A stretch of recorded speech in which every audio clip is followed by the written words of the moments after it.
And to the news that is just coming in, BJP has conceded defeat in the Munugode Bypolls. BJP candidate Rajgopal Reddy accused TRS of winning Munugode on the basis of money, liquor and muscle power.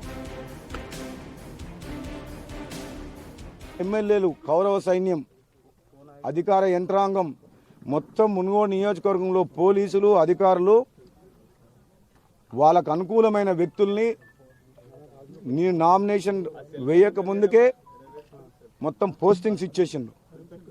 ఎక్కడ ఎవరిని కదలనివ్వలేదు.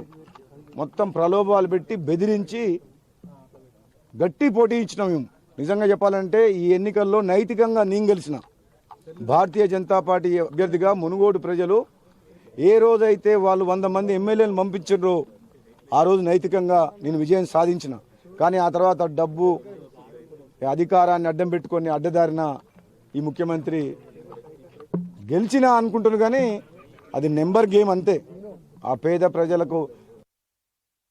Swastika is joining me live on the story. Swastika, after making inroads in the last few elections, including the municipal level elections that happened, BJP is conceding defeat in this bypoll. But in the larger scheme of things, as far as in the run-up to assembly polls is concerned, how do you interpret this loss for BJP and win for TRS? Well, this is indeed a big loss in the sense that BJP also had gone all out for Munugode.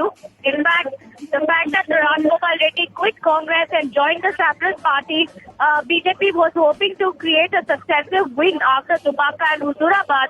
But in case of Munugode, unfortunately, even though they could not win the number game, I would like to reiterate that the BJP did give a tough fight in terms of numbers. Because if you look at the initial round, BJP had a neck-to-neck fight with the TRS, and ultimately you heard the bite of the candidate there, Rajgopal Reddy, saying BJP lost the elections to TRS's money, muscle and liquor power. He says that just to win one election, KCR deployed all his MLAs and ministers on the ground. So right from the beginning, it was a fight between a few of us versus TRS's whole army.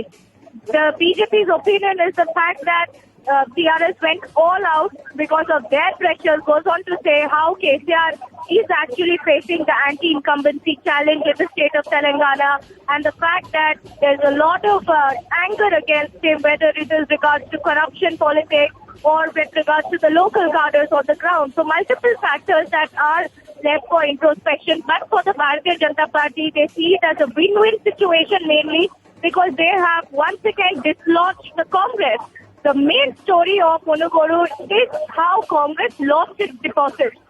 Right. Swastika, do hold on. You're mentioning that it was a very close fight between the two parties. Both TRS and BJP went all out. But this is what we have in terms of the numbers. The final numbers, as is being reported by local channels in Telangana, their numbers are TRS candidate K. Prabhakar Reddy winning Munugode with a margin of over 11,600 votes. Swastika is still there with me. So, Swastika, 11,600, that margin, put that into perspective. Well, 11,000 votes is what the lead is. The final lead that TRS candidate Prabhakar Reddy has won with. We're waiting for official numbers, and that will come out after 15 rounds are completely enumerated by the election commission here. However, as I was telling you about the main story of Munugode is about how TRS managed to win, and this is the third MLA that they have secured in the entire Talakota region, which the party sees as a big victory. However, this comes at the cost of Congress, because BJP, even though it seems to have lost the elections with the number game, they have managed to secure position number 2.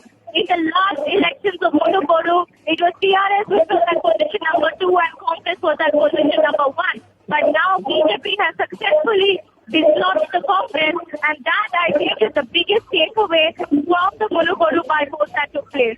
All right. Swastika Das, thank you so much. Swastika Das getting us information as to what are the numbers, how the numbers stands in that latest bypolls in Telangana and the political impact of it. Now, staying with that.